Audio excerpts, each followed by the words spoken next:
پاشید بریم آفتاب بگیریم. بلند شو تخم سگ. پروژه دوباره برنز شدن من پارت اول. تا همین 2-3 سال پیش من این رنگی بودم. آره همین این رنگی. سولار و آفتاب من اینجوری بغل کرده بودم. بعد یه اتفاقی افتاد که دیگه کلا نرفتم و برگشتم به رنگ اصلیم. البته برنگشتم به رنگ اصلیم، ولی خب رنگم خیلی کمتر شد. رنگ اصلی من بچه‌ها سفید یخچالی بودم، سفید لامپ بودم، نور فلش بودم، اصلا یه چیز عجیب غریب بودم.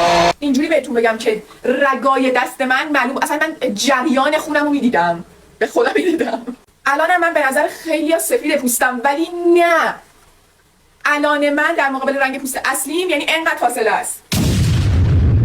و برنز کردن اون رنگ پوست خیلی سخته بچه‌ها. یعنی 56,000 بار من سوختم، پوستم کنده شد، مردم، زنده شدم که بتونم مثلا یه برنز بشم. حالا چرا رنگم پرید؟ به خاطر اینکه من بیشتر سولار میرفتم.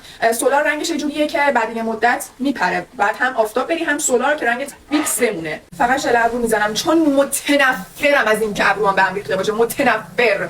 یه کوچولو بالم لبم میزنم که لبم خشک نشه. در کل آفتاب گرفتن خیلی واسه من سخته. من خیلی اون زیر شکنجه میشم، میدونی، هم گرمه هم بدون تحرک. مثلا اگه بدوی برقصی نمیدونم بپری، نمیدونم آدم بکشی اون وسط، یه ذره جالب میشه. ولی خب مثلا اگه اونجوری تپ بیفتی خیلی میدونید واقعا خسته کننده است. خیلی طولانیه، نمیخوام چی بگم، زمان زیادی و بعد زیر آفتاب اینجوری عمود، یا این عمود مامان.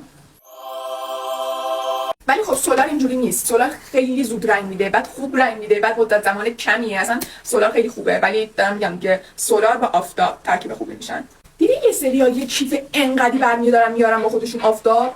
چجوری؟ من الان به جز این 3 تا کیف دیگه هم اونجا گذاشتم. چجوری مثلا با یه کیف انقدی میاین؟ تنها چیزی که واسه من از سطح ضد آفتاب و روغن آفتاب مهمتره این کرم ضد تریق. بچه‌ها عالیه، اینو حتما بزنید، مخصوصا الان که هوا گرمه. این شکلی حالت کرمی داره، یه کوچولو، فقط یه کوچولو بزنید اون نقطه بدنتون که عرق میکنه، دیگه عرق نمیکنه و بوی بدی نمیدید. خیلی هم بوی خوبی میده. من خودم ازش چند تا میگیرم، میترسم یهو تموم شه.